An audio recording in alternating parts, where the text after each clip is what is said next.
ആ ഈശോ മരിച്ചു എന്നുള്ളതല്ല സുവിശേഷം, ഈശോ ഉയർത്തെഴുന്നേറ്റു എന്നുള്ളതാണ് സുവിശേഷം. ഈ സുവിശേഷമാണ് യൂദാസ് ശ്രദ്ധിക്കാതെ പോയത്. ഇതൊരു കൊല്ലമായിട്ട് പറയണതാ. ഒന്നാമത്തെ പാഷൻ പ്രഡിക്ഷൻസ് എടുത്ത് ശ്രുതികട്ടെ. Hallelujah hallelujah hallelujah hallelujah. Mathai 16:21. Mathai 16:21. അപ്പോൾ മുതൽ യേശു തനിക്ക് ജെറുസലേമിലേക്ക് പോകേണ്ടിയിരിക്കുന്നുവെന്നും ശ്രേഷ്ഠന്മാരിൽ നിന്നും പ്രധാന പുരോഹിതന്മാരിൽ നിന്നും നിയമജ്ഞരിൽ നിന്നും വളരെയേറെ സഹിക്കേണ്ടി വരുമെന്നും താൻ വധിക്കപ്പെടുമെന്നും എന്നാൽ മൂന്നാം ദിവസം ഉയർപ്പിക്കപ്പെടുമെന്നും ശിഷ്യന്മാരെ അറിയിച്ചു തുടങ്ങി. ഇത് ഒരു വർഷം 3 പ്രാവശ്യം ഈശോ പറയുന്നുണ്ട്. ജെറുസലേമിലേക്കുള്ള യാത്ര ആരംഭിച്ച് ഗലീലയിൽ നിന്നാണ് ജെറുസലേമിലേക്ക് യാത്ര ആരംഭിക്കുന്നത്. ഈ യാത്രാ വട്ടങ്ങളിൽ 3 ഘട്ടങ്ങളിലാണിത് പറയണത്. ഈ പറയുന്നതിൻ്റെ പ്രധാനപ്പെട്ട കാര്യം ശിഷ്യന്മാരെ അവരുടെ ഇമോഷണൽ ആയിട്ട് അവരൊന്ന് ട്രീറ്റ് ചെയ്യുകയാണ്. ഒരു ഇമോഷണൽ ട്രീറ്റ്മെൻറ്റാണ് കൊടുക്കുന്നത്. പ്രവചനങ്ങളാണ് നിറവേറുന്നത്. അതിൻ്റെതായിട്ടുള്ള തിയോളജിക്കൽ ഇംപ്ലിക്കേഷൻസൊക്കെ ഉണ്ടെങ്കിലും പർട്ടിക്കുലറായിട്ട് അവിടെ സംഭവിക്കുന്നത് ഇവർക്കൊരു ഇമോഷണൽ ട്രീറ്റ്മെൻറ്റ് കൊടുക്കുകയാണ്. നിങ്ങളിതിനെ ഉൾക്കൊള്ളാൻ തയ്യാറാകണം. ഇപ്പോൾ കൗൺസിലിംഗ് കൊടുക്കത്തില്ലേ ഡോക്ടർമാർ? ഓപ്പറേഷന് മുമ്പ് എല്ലാ ഓപ്പറേഷന് മുമ്പ് രോഗിക്ക് കൗൺസിലിംഗ് കൊടുക്കും അല്ലേ? അതായത് അതിൻ്റെ ഇപ്പം ഒരു മരുന്ന് ഇഞ്ചെക്റ്റ് ചെയ്യാൻ പോണമുമ്പ് തന്നെ അതിൻ്റെ സൈഡ് ഇപ്പം കീമോയ്ക്ക് മുമ്പ് ഒരു കൗൺസിലിംഗ് കൊടുക്കും. എന്താണ്? മുടിയൊക്കെ പോകും, പിന്നെ കുറച്ച് കഴിയുമ്പോൾ വരും എന്നൊക്കെ അവർ പറയും. അത് കൗൺസിലിംഗ് ആണത്. മുടിയൊക്കെ പോകും, പിന്നെ കുറച്ച് കഴിയുമ്പോൾ വരും. ഞാനങ്ങനെ ഒരു സാക്ഷ്യം കേട്ടായിരുന്നു. പക്ഷെ അങ്ങനെ കൊടുത്തെങ്കിലും അപ്പോൾ അദ്ദേഹം പറയണത് അങ്ങനെ എന്നോട് പറഞ്ഞെങ്കിലും ആൻ്റണി ജോർജ് പറയണത് എനിക്ക് ഉദരത്തിൽ ക്യാൻസറാണ്. ബയോപ്സിക്ക് വന്നപ്പോൾ അത് ക്യാൻസറാണെന്ന് മനസ്സിലാക്കി. ക്യാൻസർ 3ാം സ്റ്റേജിലാണ്. അപ്പോൾ ഡോക്ടർ വിളിച്ച് എനിക്ക് കൗൺസിലിംഗ് തന്നു. എന്താണ്? കീമോ എടുക്കാൻ പോവുകയാണ്, ഇത് 3ാം സ്റ്റേജാണ്, എനിക്ക് വേറെ ഓപ്ഷൻസ് ഇല്ല, മുടിയെല്ലാം പോകും, പിന്നെ തിരിച്ചു വരുമെന്ന് പറഞ്ഞു. തിരിച്ചു വരും. അപ്പോൾ അതൊരു കൗൺസിലിംഗ് ആണ്. എന്ന് വെച്ച് കഴിഞ്ഞാൽ ഇമോഷണലായിട്ട് ഇയാൾ ഇതിനോട് ഒരു അക്സെപ്റ്റബിളായിട്ട് മാറണം. ട്രീറ്റ്മെൻറ്റാണ് ശരിക്കും. ഇതുപോലെ പാഷൻ പ്രിഡിക്ഷൻസ് എന്ന് പറയുന്ന പീഡാനുഭവ പ്രവചനങ്ങൾ. നമ്മൾ ജെറുസലേമിലേക്ക് പോവുകയാണ്, അവിടെ വെച്ച് മനുഷ്യപുത്രൻ സത്യകേങ്ങ ഏൽപ്പിക്കപ്പെടും, അവനെ വധിക്കും, എന്നാൽ 3ാം ദിവസം ഉയർത്തെഴുന്നേൽക്കും. അപ്പോൾ ആ ഉയർത്തെഴുന്നേൽപ്പിൻ്റെ സുവിശേഷം യൂദാസ് കേട്ടോ ഇല്ലെന്നല്ല, അയാളത് വിശ്വസിച്ചില്ല. അതാണ് പ്രശ്നം. കെട്ടിത്തൂങ്ങാനുണ്ടായിരുന്ന കാരണം എന്താ?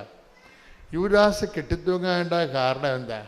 കാരണം ഒന്ന്, കർത്താവിൻ്റെ തിരുവുദ്ധാനത്തിൽ അയാൾ വിശ്വസിച്ചില്ല. അതാണ് പ്രശ്നം. വിശ്വസിച്ചിരുന്നെങ്കിൽ, വിശ്വസിച്ച ഒരാളുണ്ട്. ആരാണ്?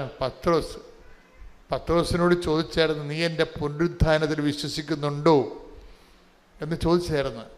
കർത്താവ് ഡയറക്റ്റ് ചോദിച്ചായിരുന്നു. വിശ്വസിക്കാത്ത ചിലരിവിടെ ഉണ്ടെന്ന് ഈശോ പറയുന്നുണ്ട്. വിശ്വസിക്കാത്ത ചിലരിവിടെ ഉണ്ടെന്ന് പറയണപ്പോൾ ശിഷ്യന്മാരെ ഈശോ മനസ്സിലാക്കിയത് പുനരുത്ഥാനത്തിൽ വിശ്വസിക്കാത്തവരും വിശ്വസിക്കുന്നവരുമായിട്ടാണ് മനസ്സിലാക്കിയത്. അതുകൊണ്ട് തന്നെ വിശ്വസിക്കാത്ത ചിലരിവിടെയുണ്ട്. Take the word of God. ശ്രദ്ധിക്കട്ടെ. Hallelujah hallelujah hallelujah hallelujah hallelujah. Yohannan 6:64. Yohannan 6:64. എന്നാൽ വിശ്വസിക്കാത്തവരായി നിങ്ങളിൽ ചിലരുണ്ട്. അവർ ആരെന്നും തന്നെ ഒറ്റിക്കൊടുക്കാനിരിക്കുന്നവൻ ആരെന്നും ആദ്യം മുതലേ അവൻ അറിഞ്ഞിരുന്നു. അപ്പം ആദ്യം മുതൽ തന്നെ ഈശോയ്ക്ക് അറിയാവുന്നതുകൊണ്ടാണ് ആദ്യം മുതലേ പീഡാനുഭവ പ്രവചനങ്ങൾ കൊടുക്കുന്നത്. പീഡാനുഭവ പ്രവചനങ്ങളുടെ ഉദ്ദേശം എന്താണ്? പുനരുത്ഥാനത്തെക്കുറിച്ച്, പീഡാനുഭവത്തെക്കുറിച്ച് നമ്മൾ ഈ പീഡാനുഭവ പ്രവചനം എന്നാണ് ഇതിനെ വിളിക്കുന്നത്. ശരിക്കും പറഞ്ഞാൽ അതൊരു നോൺസെൻസ് വിളിയാണ്. കാര്യം തിരുവുദ്ധാന പ്രവചനമാണത്. തിരുവുദ്ധാന പ്രവചനമാണ്. മനുഷ്യപുത്രൻ ശത്രു, അതിൻ്റെ മെയിൻ പോയിൻ്റ്, കോർ പോയിൻ്റ് എന്താണ്? ആ 3-ാം ദിവസം ഉയർത്തെഴുന്നേൽക്കുമെന്നുള്ളതാണ് കോർ പോയിൻ്റ് അതിൻ്റെ. പക്ഷേ അതിന് അല്ല നമ്മളപ്പോൾ എഴുതി വെച്ചിരിക്കണ പോലും പീഡാനുഭവ പ്രവചനം എന്ന് എഴുതി വെച്ചിരിക്കുന്നത്. പക്ഷേ അതിനല്ല, അങ്ങനെയല്ല, അതിനെ പോസിറ്റീവായിട്ടാണ് നമ്മൾ അപ്രോച്ച് ചെയ്യേണ്ടത്. എന്താണ്? 3-ാം ദിവസം ഉയർത്തെഴുന്നേൽക്കും. പക്ഷെ അതിന് ഹൈലൈറ്റ് കിട്ടിയില്ല. എന്താ കാര്യം? അതിൽ വിശ്വസിച്ചില്ല. ആര്? യൂദാസ് വിശ്വസിച്ചില്ല. യൂദാസ് കർത്താവിൻ്റെ തിരുവുദ്ധാനത്തെ വിശ്വസിച്ചില്ല. അയാൾ കേട്ടായിരുന്നു അത്, പക്ഷെ അയാൾ വിശ്വസിച്ചില്ല. അപ്പം അതുകൊണ്ടാണ് ഈശോ ഇപ്പം പറഞ്ഞിരിക്കണത്. എന്താ പറഞ്ഞത്? വിശ്വസിക്കാത്തവർ, ഒന്നൊരു വായിച്ചേ. എന്നാൽ വിശ്വസിക്കാത്തവരായി നിങ്ങളിൽ ചിലരുണ്ട്. അവർ ആരെന്നും തന്നെ ഒറ്റിക്കൊടുക്കാനിരിക്കുന്നവൻ ആരെന്നും ആദ്യം മുതലേ അവൻ അറിഞ്ഞിരുന്നു. ഇതെല്ലാം അറിഞ്ഞു തന്നെയാണ് ഇതിന് ഇയാളെ കൂടെ നിർത്തണത്. കാര്യം ഇതെല്ലാം പിതാവിൻ്റെ പദ്ധതിയുടെ ഭാഗമായിട്ടാണ് യൂദാസൊക്കെ വരണത്. ഇപ്പം നമ്മുടെ ജീവിതത്തിലൊക്കെ ഒറ്റിക്കൊടുക്കലും തള്ളിപ്പറച്ചിലൊക്കെ ഉണ്ടാവുമെങ്കിൽ ഓർക്കുക, അത് നമ്മുടെ ആധ്യാത്മിക രൂപീകരണത്തിൻ്റെ അനിവാര്യമായ ഘടകമാണത്. അല്ല, അതിൻ്റെ പേരിൽ നിങ്ങൾ ഡൈവേഴ്സ് ചെയ്തിട്ട് കാര്യമില്ല. ആധ്യാത്മിക ജീവിതത്തിന് അനിവാര്യമായ ചില ഘടകങ്ങളുണ്ടാവും. ചിലപ്പോൾ സംശയരോഗിയായ ഭർത്താവായിരിക്കും. അനിവാര്യമായ ഘടകമാണ്. ആധ്യാത്മിക ജീവിതത്തിന് അനിവാര്യമായ ഘടകമാണ്. അപ്പം നമ്മൾ ട്രീറ്റ് ചെയ്യണത് അയാളുടെ സംശയരോഗം മാറാൻ വേണ്ടി അയാൾക്കൊണ്ട് കംപ്ലീറ്റ് കൊടുക്കും, അയാളെ കൊണ്ട് ആശുപത്രിയിലിടും, അല്ലെങ്കിൽ നിവർത്തിയില്ലെങ്കിൽ അയാൾ ഇട്ടും പോയി വേറെ കെട്ടും. അപ്പോൾ ഭൂമിയിൽ മാത്രം ജീവിച്ചാൽ മതിയെങ്കിൽ ഇങ്ങനെയുള്ള അഭ്യാസം കാണിക്കാം, അത് കുഴപ്പമൊന്നുമില്ല. ഭൂമി മാത്രം ജീവിച്ചാൽ മതിയല്ല. പക്ഷേ എന്നിൽ വിശ്വസിക്കുന്നവൻ മരിച്ചാലും ജീവിക്കും. Take the word of God. ശ്രുതികട്ടെ hallelujah, hallelujah, hallelujah. Yohannan 11:25. Yohannan 11:25. Yesu അവളോട് പറഞ്ഞു. അതായത് അവളെന്ന് പറയണ അവിടെ ഇവരാണ്, ലാസറിൻ്റെ പെങ്ങളെ മാർത്തായാണ്. യേശു മാർത്തായോട് പറഞ്ഞു, ഞാനാണ് പുനരുത്ഥാനവും ജീവനും. I am the life and resurrection. ലോകത്തിൽ ആരും പറഞ്ഞിട്ടില്ലേ? സമർത്ഥനായ Caesar, Solomon, Socrates, Pliny, Plato, അങ്ങനെ എന്തുമാത്രം മതസ്ഥാപകർ ഈ ലോകത്തുണ്ട്. ആരും മനുഷ്യരാശിയോട് പറഞ്ഞില്ല I am the life, I am the resurrection എന്ന്. അത് ക്രിസ്തു മാത്രമേ പറഞ്ഞിട്ടുള്ളൂ. അതുകൊണ്ടാണ് ഈ വിശ്വാസം ഇങ്ങനെ നിലനിന്നും കാലത്തെ അതിജീവിച്ച് പോണത്. ആരും പറയാത്ത കാര്യങ്ങളാവും പറഞ്ഞു. കാര്യം അത് പറയാനുള്ള കഴിവും കപ്പാസിറ്റിയും ദൈവത്തിനടുത്ത ഒരു കഴിവ് കപ്പാസിറ്റിയാണത് എന്ന് പറഞ്ഞ് എന്നിൽ വിശ്വസിക്കുന്നവൻ നിങ്ങളേറ്റ് പറഞ്ഞ് എന്നിൽ വിശ്വസിക്കുന്നവൻ മരിച്ചാലും ജീവിക്കും. അപ്പം മരണത്തിന് ശേഷമുള്ളൊരു ജീവിതത്തെക്കുറിച്ച് ആലോചന ഉള്ളത് കൊണ്ടാണ് ആധ്യാത്മിക ജീവിതത്തിലെ അനിവാര്യ ഘടകങ്ങളെ നമ്മൾ അക്സെപ്റ്റ് ചെയ്യണത്. പിടിയിട്ടില്ലേ? ആധ്യാത്മിക ജീവിതത്തിൽ അനിവാര്യ ഘടകങ്ങളുണ്ടാകും. ഇപ്പം നീ എത്ര നല്ല തങ്കപ്പെട്ട ദൈവ പൈതലാണെങ്കിലും നിൻ്റെ മകൻ ചിലപ്പോൾ ലഹരി പദാർത്ഥം അടിപ്പെട്ടു പോകും. അപ്പോൾ ചിലപ്പോൾ നീ എത്ര നല്ല സന്മാതൃക കാണിച്ചാലും ആ സന്മാതൃക ഒന്നും ഉൾക്കൊള്ളണമെന്ന് നിർബന്ധമില്ല. ഉണ്ടോ? അപ്പം നീ തന്നെ ഓർക്ക്, ദൈവമേ ഞാനെന്ത് ദൈവത്തിൻ്റെ മുമ്പിൽ എന്ത് ദൈവഭയത്തോട് ജീവിക്കണമാണ്. അപ്പോൾ അമ്മ തന്നെ മകനോട് ചോദിക്കണം, നീ എൻ്റെ വയറ്റിൽ തന്നെ ജനിച്ചതാണാ എന്ന് ചോദിക്കും. എന്താണ് അവരങ്ങനെ ഇവൻ പറയണ പോലും ചിന്തിക്കണ പോലെ ഒന്നും നമ്മൾ ചിന്തിച്ചിട്ട് കൂടിയില്ല. ഇവന് ഒരു ദൈവഭയവുമില്ല. അതുകൊണ്ടങ്ങനെ ഈ ദൈവഭയമില്ലാത്തൊരു മകൻ നമുക്കുണ്ടെങ്കിൽ തന്നെ ആധ്യാത്മികതയുടെ അനിവാര്യ ഘടകങ്ങളാണത്. അത് ദൈവം അനുവദിക്കുന്നിടത്തോളം കാലം അതവിടെ തുടരാൻ വേണ്ടി നിങ്ങൾക്ക് ദൈവതിരുസന്നിധിയിൽ ദൈവഹിതം പോലെ അക്സെപ്റ്റ് ചെയ്യും. നമ്മൾ എൻ്റെ പേര് ക്ലെയർ. ഞാൻ Ernakulam Moolampilly saint Augustine church ഇടവക അംഗമാണ്. ഞാൻ ആദ്യമായിട്ട് ഉടമ്പടി എടുക്കുന്നത് ഒക്ടോബർ 9, 2022 അപ്പോൾ അതിന് മുമ്പ് എനിക്ക് ലഭിച്ച അനുഗ്രഹം എന്ന് പറയാനായിട്ട്, ഞാൻ 12th പഠിക്കുന്ന സമയത്ത് പൊതുവേ എനിക്ക് എക്സാംസൊക്കെ അറ്റൻഡ് ചെയ്യുമ്പോഴേക്കും ഭയങ്കര ഒരു പേടിയാണ്. അറ്റംപ്റ്റ് ചെയ്യാൻ പോകുമ്പോഴേക്കും പേടി കൊണ്ടിട്ട് ഞാൻ എക്സാംസൊക്കെ എല്ലാം ലേറ്റായിട്ട് എഴുതും, അല്ലെങ്കിൽ പഠിച്ച കാര്യങ്ങൾ മറക്കും. ഇങ്ങനത്തെയൊക്കെ ഓരോ പ്രശ്നങ്ങൾ എനിക്കുണ്ടായിരുന്നു. അപ്പോൾ ആദ്യമായിട്ടാണ് ഞാൻ 12th ബോർഡ് എക്സാം എഴുതാൻ വേണ്ടി പോണത്. അപ്പോൾ ആ ഒരു ടൈമിൽ ഞാൻ കൃപാസനത്തിൽ വന്ന് അച്ഛൻ്റെ ആ ടൈമിൽ ജോസഫ് അച്ഛൻ്റെ ഒരു ധ്യാനം ഉണ്ടായിരുന്നു, 2ാം ശനിയാഴ്ച കുട്ടികൾക്ക് വേണ്ടിയിട്ട്. അപ്പോൾ ആ ധ്യാനത്തിൽ ഞാൻ വന്ന് പങ്കെടുക്കുകയും ചെയ്തു. പിന്നെ അപ്പോൾ എൻ്റെ ഡാഡി ഉടമ്പടി എടുത്തിട്ടുണ്ടായിരുന്നു. അപ്പോൾ ആ സമയത്ത് ഞാൻ വന്ന് പ്രാർത്ഥിച്ചു. എക്സാംസിനൊക്കെ ഞാൻ അറ്റംപ്റ്റ് ചെയ്യാൻ വേണ്ടി പോയപ്പോഴേക്കും എൻ്റെ കയ്യിൽ കാശ് രൂപം ഉണ്ടായിരുന്നു. അപ്പോൾ ഞാൻ വെന്തിനയിൽ കാശ് രൂപം ഇട്ടിട്ടാണ് ഞാൻ പോയത്. അപ്പോൾ അത് എനിക്കൊരു ധൈര്യമായിരുന്നു. കാരണം എക്സാംസ് അറ്റൻഡ് ചെയ്യുമ്പോൾ ഞാൻ എപ്പോഴും പ്രാർത്ഥിക്കണമെന്ന് വെച്ചാൽ എങ്ങനെയെങ്കിലും എനിക്ക് ഈ എക്സാംസ് ഒന്ന് എഴുതി തീർക്കാൻ പറ്റണേ മാതാവേ എന്നായിരുന്നു. കാരണം ഈ ടൈം പോകുന്നതനുസരിച്ച് എനിക്ക് ടെൻഷൻ കൂടുമായിരുന്നു. അപ്പോൾ അങ്ങനത്തെയൊക്കെ പ്രശ്നം ഉണ്ടായിരുന്നപ്പോഴേക്കും ഞാൻ ഉടമ്പടി കാശുരൂപം പിടിച്ചിട്ടായിരുന്നു എഴുതിക്കൊണ്ടിരുന്നേച്ചാൽ. പക്ഷേ എനിക്കതെന്തോ ഒരു നല്ലൊരു ധൈര്യം എനിക്ക് പകർന്നു. എനിക്ക് പെട്ടെന്ന് എനിക്ക് പഠിച്ച കാര്യങ്ങളൊക്കെ എല്ലാം എഴുതി തീർക്കാൻ പറ്റി. എന്തോ ഒരു പോസിറ്റീവായിട്ടുള്ള ഒരു കാര്യം എനിക്ക് കിട്ടിയത്. അപ്പോൾ അത് കഴിഞ്ഞ് ഞാൻ പ്രാർത്ഥിച്ചു. ഇതുവരെ അക്കൗണ്ടൻസിക്ക് ആ ടൈമിൽ ഞാൻ ക്ലാസ്സിൽ ഇതുവരെ പാസ്സാവാത്ത എനിക്ക് 94% അക്കൗണ്ടൻസി പാസ്സാവാൻ പറ്റി. പിന്നെ അതുകൂടാതെ എല്ലാ കോഴ്സിനും എനിക്ക് എല്ലാ സബ്ജക്ട്സിനും അത്യാവശ്യം നല്ല മാർക്ക് കിട്ടി. 83% എനിക്ക് 12th പാസ്സാവാൻ പറ്റി. അത് കഴിഞ്ഞ് ഞാൻ അത് അപ്പോൾ ഉടമ്പടിക്ക് മുമ്പുള്ള അനുഭവമാണ്. ഉടമ്പടി എടുത്തത് ഞാൻ ഒക്ടോബർ 9, 2022.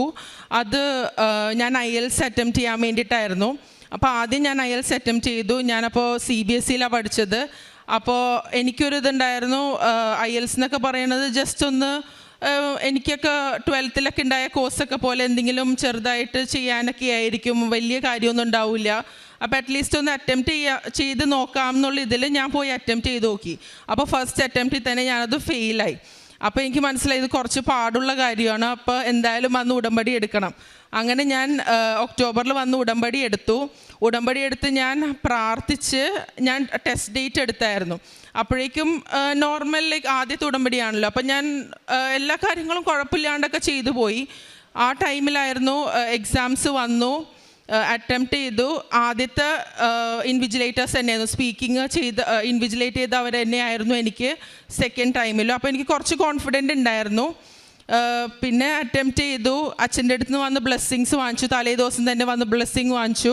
അപ്പോൾ അച്ഛൻ്റെ അടുത്ത് വന്നിരുന്നപ്പോൾ അച്ഛനൊന്നും പറഞ്ഞില്ല, പക്ഷെ ഞാൻ വന്നിരുന്നപ്പോൾ തന്നെ എനിക്ക് ഭയങ്കര കരച്ചിലും ഭയങ്കര ഒരു പ്രയാസം മനസ്സിൽ. അപ്പം ഞാൻ വിചാരിച്ചു അതൊരു അനുഭവമായിരിക്കും, എനിക്ക് എന്തായാലും ഈ പ്രാവശ്യം കിട്ടും എന്നുള്ള കോൺഫിഡൻസിൽ ഞാൻ പോയി എഴുതി. ഇതേപോലെ എനിക്ക് റീഡിങ് നല്ല പാടായിരുന്നു.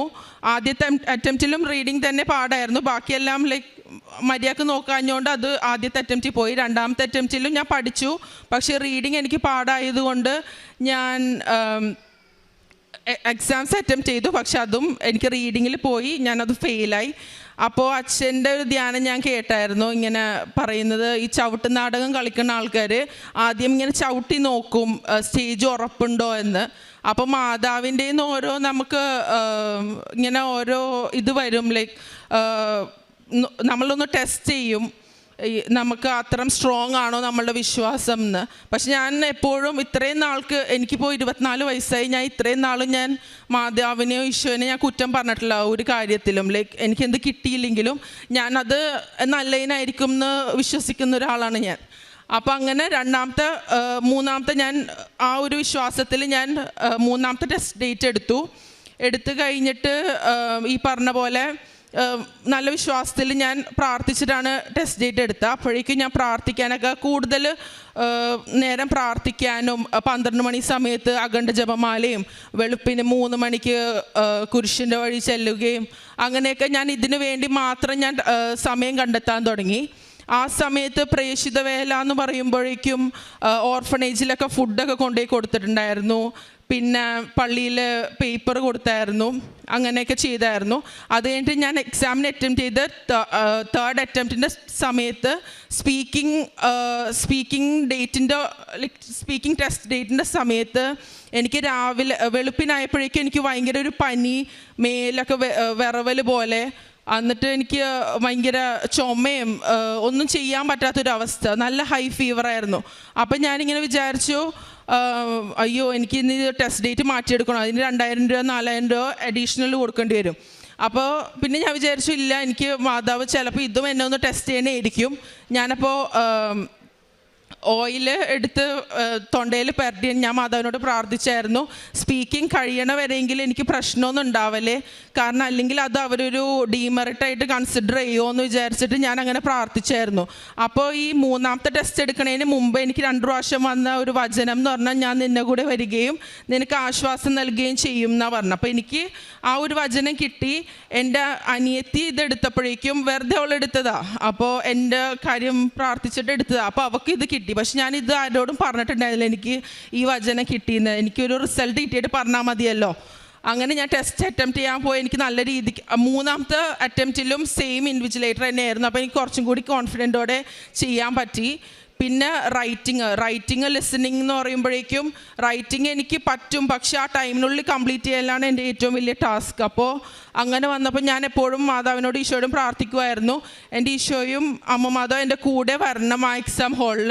ഈശോയുടെ അമ്മാതാവിന് സാന്നിധ്യം ഉണ്ടെങ്കിൽ മാത്രമേ എനിക്ക് ആ റൈറ്റിംഗ് കംപ്ലീറ്റ് ചെയ്യാൻ പറ്റത്തുള്ളൂ എന്ന് പറഞ്ഞതുകൊണ്ട് ഞാൻ അവിടെ കയറുണ്ടെങ്കിൽ ഈശോ എൻ്റെ അമ്മാതാവ് ഉണ്ടെങ്കിൽ മാത്രമേ ഞാൻ കയറുള്ളൂ എന്നുള്ളൊരു മനസ്സിലൊരു ഉറച്ചൊരു തീരുമാനം എടുത്തിട്ടാണ് ഞാൻ പോയത്. ഞാൻ പ്രാർത്ഥിക്കുകയും ചെയ്യായിരുന്നു, വിശ്വാസ പ്രമാണം ചൊല്ലി.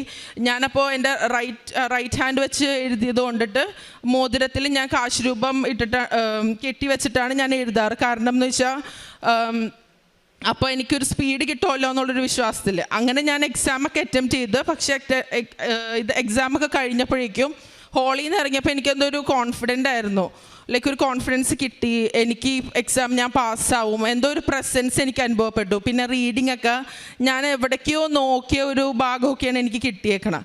അപ്പോൾ അങ്ങനെ ഞാൻ എക്സാം അറ്റൻഡ് ചെയ്തു. പിന്നെ 2 ആഴ്ച കഴിഞ്ഞിട്ട് റിസൾട്ട് വരണം. ഈ 2 ആഴ്ച ഞാൻ തുടർച്ചയായിട്ട് പ്രാർത്ഥിക്കുമായിരുന്നു. 12 മണിക്ക് അഖണ്ഡ ജപമാല, കുരിശിൻ്റെ വഴി അങ്ങനെയൊക്കെ ചെല്ലുമായിരുന്നു. പിന്നെ ഞാൻ ഫോൺ കംപ്ലീറ്റ്ലി മാറ്റി വെച്ചായിരുന്നു ആ 2 ആഴ്ച. കാരണം ഞാൻ എന്തെങ്കിലും ഒരു ത്യാഗപ്രവൃത്തി എൻ്റെ ഭാഗത്ത് നിന്ന് ചെയ്യണമല്ലോ. അപ്പോൾ ഞാൻ സോഷ്യൽ മീഡിയ ഒന്നും യൂസ് ചെയ്തിട്ടുണ്ടായിരുന്നില്ല ആ സമയത്ത്. ഭയങ്കര അത്യാവശ്യം വരുമ്പോൾ മാത്രമേ ഞാൻ എടുക്കുകയുള്ളായിരുന്നു. ആ സമയത്ത് ഞാൻ ധ്യാനം കേൾക്കുമായിരുന്നു, അച്ഛൻ്റെ പിന്നെ സാക്ഷ്യങ്ങൾ കേൾക്കുമായിരുന്നു. അത് കഴിഞ്ഞ് റിസൾട്ട് വന്ന എൻ്റെ തലേ ദിവസം ഒരു സാക്ഷ്യത്തിൽ പറയണ്ടായിരുന്നു. ആ ഒരു ചേച്ചി മോളുടെ എക്സാമിന് വേണ്ടിയിട്ട് റിസൾട്ട് കിട്ടേണ്ട ടൈം എന്തോ ആ ടൈമിലായപ്പോൾ കണ്ടിന്യൂസ് ആയിട്ട് ബൈബിൾ വായിക്കുമായിരുന്നു. അപ്പോൾ എനിക്ക് ടെൻഷൻ കൊണ്ട് ഉറങ്ങാൻ പറ്റണില്ല. അപ്പോൾ ഞാൻ ബൈബിൾ വായിക്കണം എന്നുള്ള ഒരു എൻ്റെ മനസ്സിലുണ്ടായിരുന്നു. അങ്ങനെ തലേ ദിവസം ഞാൻ കണ്ടിന്യൂസ് ബൈബിൾ വായിച്ച് വെളുപ്പിന് ഒരു 3 മണിയായപ്പോഴേക്കും ഞാൻ കുരിശിൻ്റെ വഴി എത്തിച്ച്. അത് കഴിഞ്ഞ് പിന്നെയും കണ്ടിന്യൂസ് ബൈബിള് വായിച്ചു. അത് കഴിഞ്ഞിട്ട് പിന്നെ ചെറുതായിട്ട് എനിക്ക് ഉറക്കം വന്നു ഒരു 5 മണിയൊക്കെ അപ്പോഴേക്കും ഞാൻ പോയി. എന്നിട്ട് 5:30 തന്നെ ഞാൻ ഞെട്ടി എണീറ്റ്. കാരണം 5:30 പ്രഭാത പ്രാർത്ഥന ചെല്ലണമല്ലോ. അത് ചൊല്ലിക്കഴിഞ്ഞിട്ട് ഞാൻ ജസ്റ്റ് കിടന്ന് കഴിഞ്ഞപ്പോഴേക്കും എൻ്റെ ഫോണിൽ കുറച്ച് നേരം കഴിഞ്ഞപ്പോൾ ഒരു മെസ്സേജ് വന്നായിരുന്നു. പള്ളിയിൽ പോകേണ്ട ടൈമായിരുന്നു. പക്ഷേ എനിക്ക് പള്ളിയിലന്ന് പോയത് ഞാൻ കറക്റ്റായിട്ട് ഓർക്കല്ല. പക്ഷേ അത് കഴിഞ്ഞിട്ട് ആദ്യത്തെ മെസ്സേജ് വന്നു. ഞാൻ നോക്കിയപ്പോൾ അതെന്തോ വോഡാഫോണിൻ്റെ മെസ്സേജ് ആയിരുന്നു. പിന്നെ ഞാൻ കിടന്നുറങ്ങിപ്പോയി, ലൈക്ക് ഡീപ്പ് സ്ലീപ്പായിപ്പോയി. അപ്പോൾ ഉറങ്ങുന്ന സമയത്ത് ഞാൻ ഒരു സ്വപ്നം കാണുന്നതാണ്. എനിക്കൊരു മെസ്സേജ് വന്നു. എന്നിട്ട് ആ മെസ്സേജ് എടുക്കുമ്പോഴേക്കും ഞാൻ കാണുന്നത് എൻ്റെ IELTS ടെസ്റ്റ് റിസൾട്ടാണ്. അത് 8776 ആണ് എൻ്റെ സ്കോർ വന്നേക്കണം. അപ്പോൾ ഞാൻ ഇത് വീട്ടിലൊക്കെ പറഞ്ഞ് സന്തോഷിക്കില്ല, ഇതാണ് എൻ്റെ സ്വപ്നം. അത് കഴിഞ്ഞിട്ട് പെട്ടെന്ന് ഞാൻ ഞെട്ടി എണീറ്റു. അപ്പം ഞെട്ടി എണീറ്റപ്പോൾ എൻ്റെ മമ്മി ഓടി വന്നിട്ട് ചോദിച്ചു, എന്താ റിസൾട്ട് കിട്ടിയോന്ന് ചോദിച്ചു. അപ്പം ഞാൻ പറഞ്ഞു, ഇല്ല, അയ്യോ സ്വപ്നമായിരുന്നല്ലേ എന്ന് പറഞ്ഞു. മമ്മി പറഞ്ഞു, എന്താ സ്വപ്നത്തിൽ കണ്ടതെന്ന് ചോദിച്ചു.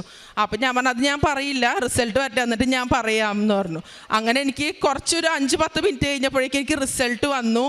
അപ്പോഴേക്കും ലൈക്ക് ഞാൻ സ്വപ്നത്തിൽ കണ്ട സെയിം റിസൾട്ട് 8776. അപ്പോൾ എനിക്കൊക്കെ ആകെ ഒരു രോമാഞ്ചം വന്ന പോലെയായിരുന്നു. ശരിക്കും മാതാവിനോട് പ്രാർത്ഥിച്ചിട്ട് ഇത്രയും ആഗ്രഹിച്ച് പ്രാർത്ഥിച്ചിട്ട് എനിക്ക് ഇത്രയും അനുഗ്രഹങ്ങൾ മാതാവ് തന്നല്ലോ എന്ന് വിചാരിച്ചിട്ട് ഞാൻ കുറേ നന്ദി പറഞ്ഞു. ആ ദിവസം തന്നെ ഞാൻ കൃപാസനത്തിൽ വന്ന് സാക്ഷ്യം പറയാൻ വേണ്ടി ഇവിടെ ചോദിച്ചു. പക്ഷേ എല്ലാ അനുഗ്രഹങ്ങളും കിട്ടിയിട്ടേ സാക്ഷ്യം പറയാൻ പാടുള്ളൂ എന്ന് പറഞ്ഞ് എനിക്ക് സൈൻ ചെയ്ത് തന്നു. അത് കഴിഞ്ഞ എല്ലാ കാര്യങ്ങളും എളുപ്പമായിരുന്നു, ലോൺ പ്രോസസ്സിങ്ങും പിന്നെ ബാക്കിയല്ല. അപ്പോൾ ഞാൻ വിചാരിച്ചു ഇത് കിട്ടും, IELTS കിട്ടാനാണല്ലോ എല്ലാവർക്കും പാട്. അപ്പോൾ അത് കഴിഞ്ഞിട്ട് പ്രാർത്ഥിക്കണുണ്ട്, പക്ഷേ അത്ര തീവ്രത കുറച്ച് കുറഞ്ഞു. അങ്ങനെ ഞാൻ വിസക്ക് അപ്ലൈ ചെയ്തു 2-3 മാസം കഴിഞ്ഞിട്ട്. എന്നിട്ട് എന്നേലും കഴിഞ്ഞ അപ്ലൈ ചെയ്തവർക്ക് വരെ വിസ കിട്ടി. അപ്പം ഞാൻ ന്യൂസിലൻഡിലേക്കാണ് അപ്ലൈ ചെയ്തത്. അങ്ങനെ ആദ്യം അവർ അപ്ലൈ ചെയ്തപ്പോഴേക്കും ആദ്യം ആ മിഷേൽ ഫെഗൻ എന്നാണ് ഇമിഗ്രേഷൻ അഡ്വൈസറിൻ്റെ പേര്. അപ്പോൾ ആ സ്റ്റാഫ് എനിക്ക് തിരിച്ച് റിപ്ലൈ തന്നു, ലൈക്ക് ആ മെയിൽ തിരിച്ച് അയച്ചിട്ട് പറഞ്ഞു വേറെ കുറേ ഡോക്യുമെൻറ്റ്സ് വേണമെന്ന് പറഞ്ഞു. അങ്ങനെ അത് ഒരാഴ്ച കഴിഞ്ഞിട്ട് പിന്നെ അത് കഴിഞ്ഞ് ഒരാഴ്ച ഗ്യാപ്പിലാണ് ഇവർ ഈ റിപ്ലൈ തന്നുകൊണ്ടിരിക്കുന്നത്. ഒരെണ്ണം അയക്കും പിന്നെ റിപ്ലൈ തരും, ഒരെണ്ണം അയക്കും പിന്നെ അങ്ങനെ. അത് കഴിഞ്ഞിട്ട് 2ാമത്തെ പ്രാവശ്യം അയച്ചപ്പോഴേക്കും ഇവർ ഈ പറഞ്ഞ പോലെ CAയുടെ സൈൻ വേണമെന്ന് പറഞ്ഞു. അപ്പോൾ എൻ്റെ ഡാഡിയുടെ ബിസിനസ്സാണ് കൊടുത്തേക്കണത്. അപ്പോൾ അങ്ങനെ വരുമ്പോഴേക്കും CAയുടെ വെരിഫിക്കേഷൻ വേണമെന്ന് പറഞ്ഞു. ന്യൂസിലൻഡിലെ പ്രോസസ്സിങ് കുറച്ച് പാടാണ്. അപ്പോൾ CA ഇവിടെ ആ ടേൺ ഓവർ അനുസരിച്ചൊരു CAയുടെ സൈൻ വേണ്ട. പക്ഷെ എന്നാലും ഇവർ ചോദിച്ചല്ലേന്ന് വിചാരിച്ച് CAനെ കിട്ടാണ്ട് ഞാൻ വർക്ക് ചെയ്തുകൊണ്ടെന്ന് വെച്ചാൽ അവിടുത്തെ സാറിൻ്റെ ഫ്രണ്ട് ഫ്രീ ആയിട്ട് CAയുടെ സൈൻ, പുള്ളി CA ആണ്, അപ്പോൾ CAയുടെ സൈൻ ചെയ്ത് തന്നു. അത് കഴിഞ്ഞ് ഞാൻ കൊടുത്തു. പിന്നെ എനിക്ക് മനസ്സിലായി ഭയങ്കര തടസ്സം. ഒരു 2-3 മാസമായിട്ട് ലോണൊക്കെ എല്ലാം 2-3 ആഴ്ചയ്ക്ക് അപ്രൂവായി, എല്ലാ കാര്യങ്ങളും പെട്ടെന്നായി.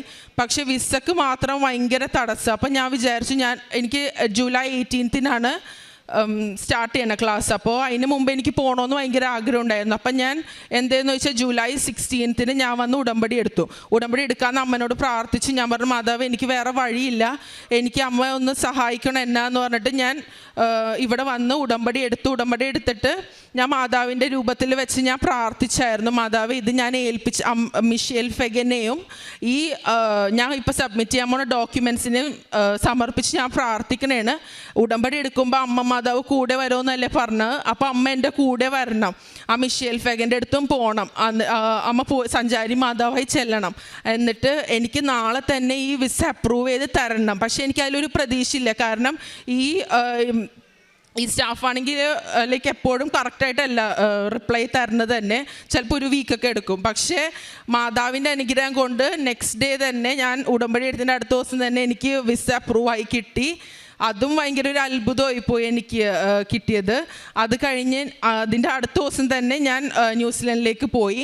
അപ്പോൾ മാതാവിൻ്റെ അടുത്ത് ഒന്ന് സാക്ഷ്യം പറയണമെന്ന് എൻ്റെ ഭയങ്കര വലിയ ആഗ്രഹമായിരുന്നു. കാരണം ഇതൊന്നും എൻ്റെ കഴിവാലയല്ലേ നേടിയതല്ല ഞാൻ. അപ്പോൾ ആ ദിവസം വന്നപ്പോൾ ലേറ്റായി കുറച്ച്, അപ്പോൾ സാക്ഷ്യം പറയാൻ പറ്റിയില്ല. അപ്പോൾ ഇവിടുത്തെ ഒരു ബ്രദറിനോട് ചോദിച്ചപ്പോൾ ബ്രദർ പറഞ്ഞു പോയി വന്നിട്ട് സാക്ഷ്യം പറഞ്ഞാൽ മതി എന്ന് പറഞ്ഞു. അങ്ങനെ ഞാൻ 2 വർഷം കഴിഞ്ഞിട്ട് ഈ ലാസ്റ്റ് മന്ത് ഞാൻ വന്നു. അപ്പോൾ എന്നിട്ട് ഞാൻ ഇവിടെ പള്ളിയിൽ വന്ന് പ്രാർത്ഥിച്ചു. പക്ഷേ ഈ പറഞ്ഞ പോലെ എനിക്ക് സാക്ഷ്യം പറയാൻ പറ്റിയില്ല, ഞാൻ ഉടമ്പടി പുതുക്കാഞ്ഞത് കൊണ്ടിട്ട്. അതുകൊണ്ട് ഞാൻ ഉടമ്പടി പുതുക്കി. എന്നിട്ട് ഇപ്പം ഞാൻ വന്ന് സാക്ഷ്യം പറയുന്നു. അത് കൂടാണ്ട് എൻ്റെ കോഴ്സിൻ്റെ കാര്യം എന്ന് പറഞ്ഞു കഴിഞ്ഞാൽ ഞാൻ MCOM ആണ് എടുത്തത്. ഈ MCOM എടുത്തപ്പോഴേക്കും അത് റിസർച്ച് തീസിസ് ബേസ്ഡ് ആയിരുന്നു. ഞാൻ ഒറ്റക്കായിരുന്നു ഒരു സ്റ്റുഡൻറ്റ്.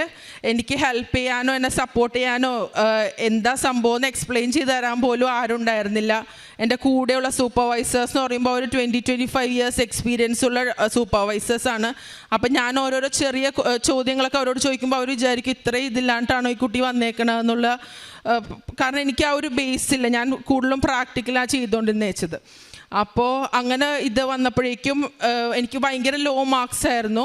ഞാൻ എങ്ങനെയൊക്കെയോ തട്ടിക്കൂട്ടി ബാക്കിയുള്ള കോഴ്സ് ജയിച്ചു. പക്ഷേ തീസിസ് ഒട്ടും എനിക്ക് ജയിക്കാൻ പറ്റിയില്ല. എനിക്ക് പ്രപ്പോസൽ സബ്മിറ്റ് ചെയ്തപ്പോൾ അവരുടെ എക്സ്പെക്റ്റേഷൻ അനുസരിച്ചല്ല ഞാൻ കൊടുത്തേക്കണമെന്നുള്ളത് പറഞ്ഞു. അപ്പോൾ എനിക്ക് ഭയങ്കര പ്രയാസം. എന്നോട് പറഞ്ഞു ക്ലെയർ ഇത് മാറ്റി വേറെ കോഴ്സ് നോക്ക്, കാരണം ക്ലെയറിൻ്റെ പ്രാക്ടിക്കൽ അല്ലേ. അപ്പോൾ അതുകൊണ്ടിട്ട് വേറെ ക്ലെയറിൻ്റെ പ്രാക്ടിക്കലായിരിക്കും കുറച്ചും കൂടി ബെറ്റർ. പക്ഷേ അതിന് ഞാൻ എക്സ്ട്രാ ഒരു 10 lakhs കൂടി വേറെ അടക്കണം. പിന്നെ അതുമല്ല വിസ പ്രോസസ്സിങ് അങ്ങനെ കുറേ കാര്യങ്ങളൊക്കെ. പക്ഷെ ഞാൻ അമ്മനോട് പ്രത്യേകം ലൈക്ക് ഇരുന്ന് ഞാൻ എപ്പോഴും പ്രാർത്ഥിക്കുന്നു, മാതാവ് എന്നെ ഇവിടെ വരെ എത്തിച്ചത് എൻ്റെ അമ്മ മാതാവാണെങ്കിൽ എനിക്ക് ഈ ഒരു കടമയും കൂടി കടക്കാൻ എൻ്റെ അമ്മ മാതാവ് സഹായിക്കുമെന്ന് എനിക്ക് നല്ല ഉറച്ച വിശ്വാസമുണ്ട്. എനിക്ക് വീട്ടിലിത് പറയാൻ പറ്റില്ല, കാരണം അവരും പ്രയാസപ്പെടും. അപ്പോൾ അതുകൊണ്ടിട്ട് അമ്മ എനിക്കൊരു വഴി കാണിച്ചു തന്നെ എന്ന് പറഞ്ഞിട്ട് എപ്പോഴും ഞാൻ പ്രാർത്ഥിക്കുമായിരുന്നു. അമ്മ മാതാവ് ഈശോയെ എന്നെ ഇവിടെ എത്തിച്ചെങ്കിൽ അമ്മ മാതാവ് ഈശോയും തന്നെ ഇത് പൂർത്തിയാക്കാൻ എന്നെ സഹായിക്കുമെന്ന്. അങ്ങനെ ഒരു ദിവസം ഞാൻ കിടന്നുറങ്ങുന്ന സമയത്ത് ഞാൻ ഒരു സ്വപ്നം കണ്ടത്, ഒരു കപ്പ് ഓഫ് കോഫിയിൽ മാതാവിൻ്റെ കാശിരൂപ. അപ്പോൾ ഈ കോഫി കുടിക്കണത് എൻ്റെ മാഡമാണ്, എൻ്റെ മെയിൻ സൂപ്പർവൈസറാണ് ഇത് കുടിക്കണത്. അപ്പോൾ കോഫി അല്ലെങ്കിൽ മിൽക്ക പുള്ളിക്കാരി എപ്പോഴും കുടിക്കുന്ന. അപ്പം ഞാൻ വിചാരിച്ചു എന്തിനാണ് കോഫിയിൽ കാശ് രൂപ ഞാൻ കാണണമെന്ന് വിചാരിച്ചു. അപ്പം ഞാൻ വിചാരിച്ചു ഒരു കാര്യം ചെയ്യാം, ഞാൻ മാഡത്തിനെ ആയിരിക്കും ചിലപ്പോൾ കണ്ടെന്നാൽ മാഡത്തിനോട് പോയി സംസാരിക്കുക. അപ്പോൾ അവിടുത്തെ ആൾക്കാരെന്ന് പറഞ്ഞാൽ നമ്മൾ ശരിക്കും നമ്മളുടെ കാര്യങ്ങൾ തുറന്ന് അവരോട് പറഞ്ഞാൽ അവർ ഭയങ്കര അണ്ടർസ്റ്റാൻഡിങ് ആയിട്ടുള്ള ആൾക്കാർ. അപ്പം ഞാൻ അവിടെ ചെന്ന് മാഡത്തിനോട് കരഞ്ഞ് ഞാൻ ഫ്രണ്ടിനോട് സംസാരിച്ച്, അങ്ങനെ ഫ്രണ്ട് എന്നോടും കൂടി പറഞ്ഞിട്ട് ഞാൻ പോയി മാഡത്തിനോട് സംസാരിച്ച് ഞാൻ പറഞ്ഞു, മാഡം എനിക്കിങ്ങനെ പെട്ടെന്ന് പറഞ്ഞാൽ മാറ്റാനൊന്നും പറ്റുമൊന്നുമില്ല, കോഴ്സ് എങ്ങനെയെങ്കിലും എന്നെ ഹെൽപ്പ് ചെയ്യണം, ഞാൻ പാസ്സായിക്കോളാന്ന് പറഞ്ഞു. നെക്സ്റ്റ് ടൈമിൽ പാസ്സായിക്കോളാം. കാരണം ഇത് പ്രപ്പോസൽ സബ്മിറ്റ് ചെയ്യുന്ന പറയുമ്പോൾ അവർ ജസ്റ്റ് നോക്കണം, അതിന് മാർക്കിംഗ് ഇല്ല, പക്ഷേ അത് കംപ്ലീറ്റ് ചെയ്യാൻ തീസിസ് കംപ്ലീറ്റ് ചെയ്യാൻ പറ്റുമോ എന്നുള്ളൊരു നോക്കണേണ് അവർ. അപ്പോൾ പ്രപ്പോസൽ സബ്മിറ്റ് ചെയ്തപ്പോഴേക്കും ഈ പറഞ്ഞ പോലെ അവർ പ്രതീക്ഷ അത്ര ഇതില്ല. അപ്പം ഞാൻ പറഞ്ഞു നെക്സ്റ്റ് ടൈം എന്നെ ഒന്ന് ട്രൈ ചെയ്യാൻ സഹായിക്കുമെന്ന് പറഞ്ഞു. അപ്പോൾ പുള്ളിക്കാരി പറഞ്ഞു ഇല്ല, എനിക്കൊന്ന് സാറിനോട് സംസാരിക്കണം. സാറ് പറഞ്ഞു ഇല്ല ക്ലെയറിനെ കൊണ്ട് ഇത് പറ്റൂല, ഒട്ടും കഴിയൂല, കാരണം ക്ലെയർ ആ ഒരു ഇതെത്തിയിട്ടില്ല എന്നുള്ളതെന്നോട് പറഞ്ഞു. അപ്പോൾ എനിക്ക് ഭയങ്കര പ്രയാസം, എങ്ങനെയെങ്കിലും തീർക്കണമല്ലോ. അങ്ങനെ ഞാൻ എപ്പോഴും മാതാവിനോട് പ്രാർത്ഥിച്ചു എന്നെ ഹെൽപ്പ് ചെയ്യാൻ ആരെങ്കിലും എന്നെ, കാരണം ഞാൻ ഒറ്റ ഒരു സ്റ്റുഡൻ്റാണ്.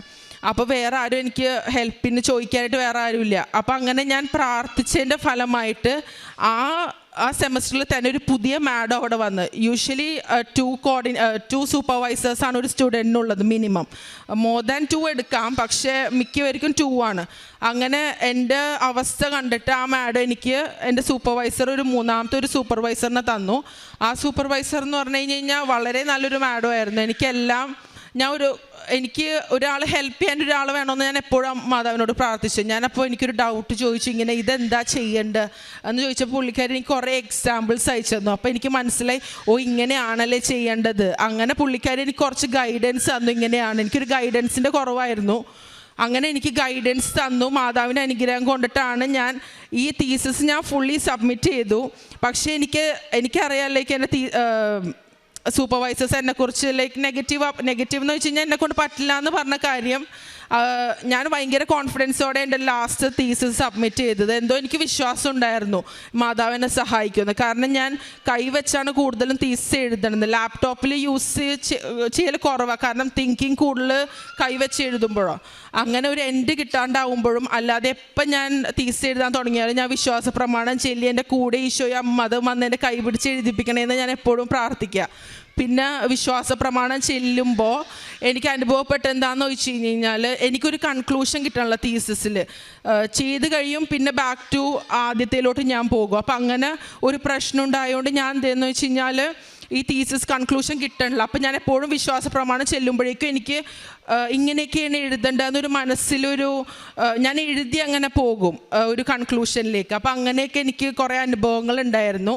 അതൊക്കെ കഴിഞ്ഞ് തീസിസ് സബ്മിറ്റ് ചെയ്ത് കഴിഞ്ഞാൽ പിന്നെ എനിക്ക് അവർ വേറൊരു ഇത് തന്ന പ്രശ്നം, ഒരു പ്രലോഭനം വന്നതെന്ന് എന്താണെന്ന് വെച്ചാൽ എനിക്ക് ഫെബ്രുവരിയിലാണ് എൻ്റെ വിസ അവസാനിക്കണത്. അപ്പോൾ തീസിസ് ആയതുകൊണ്ട് അവരുടെ ഇഷ്ടത്തിനേക്ക് അവർ കറക്റ്റ് ചെയ്ത് തരണം. നമുക്ക് പറയാൻ പറ്റില്ല എപ്പോഴാണ് കറക്റ്റ് ചെയ്ത് തരണമെന്ന്. അപ്പം ഞാൻ ഓൾറെഡി എൻ്റെ മാഡത്തിനോട് പറഞ്ഞായിരുന്നു ജാനുവരി എൻ്റോടെ എനിക്ക് കിട്ടിയാലേ എനിക്ക് വിസക്ക് സബ്മിറ്റ് ചെയ്യാൻ വേണ്ടി പറ്റത്തുള്ളൂ എന്ന്. പക്ഷേ ഈ പറഞ്ഞ പോലെ അങ്ങനെയൊക്കെ ഞാൻ പറഞ്ഞെങ്കിലും ഇവർ പറഞ്ഞു അവർക്ക് വേറെ എന്തോ പരിപാടിയൊക്കെ ഉണ്ട്, അപ്പോൾ അതുകൊണ്ടിട്ട് ഫെബ്രുവരി എൻ്റോടെ ക്ലെയറിന് കിട്ടുള്ളൂ എന്ന് പറഞ്ഞു. അപ്പോൾ എനിക്ക് ഭയങ്കര പ്രയാസമായി. ഞാൻ അപ്പോഴും മാതാവിനെ എനിക്ക് വിശ്വാസം ഉണ്ടായിരുന്നു, ഇത്രയും വരെയൊക്കെ എത്തിച്ചില്ലേ, അപ്പോൾ ഇനി ബാക്കി എന്നെ സഹായിക്കും എന്നൊക്കെ ഒരു വിശ്വാസം എനിക്ക്, മനോധൈര്യം എനിക്കുണ്ടായിരുന്നു. അങ്ങനെ പക്ഷേ ഇങ്ങനെ പറഞ്ഞ സൂപ്പർവൈസേഴ്സ് അവരെന്തെന്ന് വെച്ചാൽ എൻ്റെ മാഡം സംസാരിച്ചിട്ട് ഇവർ പറഞ്ഞ ഡേറ്റിനേലും മുമ്പ് അവർ തന്നു. ഞാൻ എപ്പോഴും മാതാവിനോട് പ്രാർത്ഥിച്ച, മാതാവേ എനിക്ക് എപ്പോഴും അനുഗ്രഹങ്ങൾ കിട്ടണ ട്യൂസ്ഡേസാണ്. ഫസ്റ്റ് ജോലി കിട്ടിയ ട്യൂസ്ഡേ, സെക്കൻഡ് ജോലി കിട്ടിയതും ട്യൂസ്ഡേയാണ്, പിന്നെ ഓരോരോ അനുഗ്രഹങ്ങൾ എൻ്റെ ജീവിതത്തിൽ നടക്കണ എല്ലാം ട്യൂസ്ഡേ. അപ്പോൾ ഞാൻ മാതാവിനോട് പറഞ്ഞു, ഈ ജാനുവരി എൻഡിൻ്റെ എൻഡ് ആവാറായ ട്യൂസ്ഡേന് മുമ്പുള്ള ആഴ്ച ഞാൻ പ്രാർത്ഥിച്ചു, നെക്സ്റ്റ് വീക്കാണ് ലാസ്റ്റ് വീക്ക് ജാനുവരിയുടെ അതിൻ്റെ ഈ ട്യൂസ്ഡേ എനിക്ക് റിസൾട്ട് തരണം മാതാവേ. കാരണം എനിക്ക് പ്രതീക്ഷയില്ല, ഇവർ തരൂല എന്ന് പറഞ്ഞ ആൾക്കാരാ. മാഡത്തിനോട് ചോദിച്ചപ്പോൾ ഇവർ തരും എന്ന് പറയുന്നുണ്ട്, യൂണിവേഴ്സിറ്റിനോട് ചോദിച്ചപ്പോൾ ഇവർ പറഞ്ഞ് തരൂല എന്നും പറയുന്നുണ്ട്. അപ്പോൾ അങ്ങനെ വന്നു. അപ്പോൾ ഞാൻ പക്ഷേ എനിക്ക് പ്രാർത്ഥന എന്നെ ഒരു ബലം ഉണ്ടായതാണ്. ഞാൻ പ്രാർത്ഥിച്ചു. പക്ഷേ അനുഗ്രഹം, ഒരു അത്ഭുതം എന്ന് പറയട്ടെ, എനിക്ക് ആ ജാനുവരിയുടെ ലാസ്റ്റ് വീക്ക് ട്യൂസ്ഡേ എനിക്ക് ഇവർ ഗ്രേഡ് എനിക്ക് അവർ പാസ്സായി എന്ന് പറഞ്ഞ് എനിക്ക് മെയിൽ അയച്ചു. ആൻഡ് എനിക്ക് ഒട്ടും പാസ്സാവില്ല എന്ന് പറഞ്ഞ് എനിക്ക് B+ഓടെ തീസിസ് പാസ്സാവാൻ എൻ്റെ മാതാവ് സഹായിച്ചു. ഇതൊന്നും എൻ്റെ കഴിവാലയല്ല, ഈശോയും അമ്മാതാവ് എൻ്റെ ജീവിതത്തിൽ ചൊരിഞ്ഞ എല്ലാ കൃപകൾക്കും നന്മകൾക്കും ഞാൻ നന്ദി പറയുന്നു.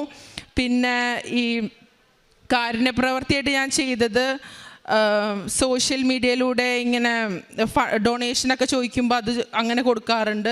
അതല്ലാതെ പ്രേക്ഷിത വേല ചെയ്യാറുണ്ട്. പിന്നെ ഓർഫനേജിലൊക്കെ ഫുഡൊക്കെ കൊണ്ടുപോയി കൊടുത്തിട്ടുണ്ട്. അങ്ങനെ എനിക്ക് എൻ്റെ ജീവിതത്തിൽ ചെറുതും വലുതുമായി നൽകിയ എല്ലാ അനുഗ്രഹങ്ങൾക്കും ഈശോയ്ക്ക് മാതാവിന് 1000 കോടി നന്ദി.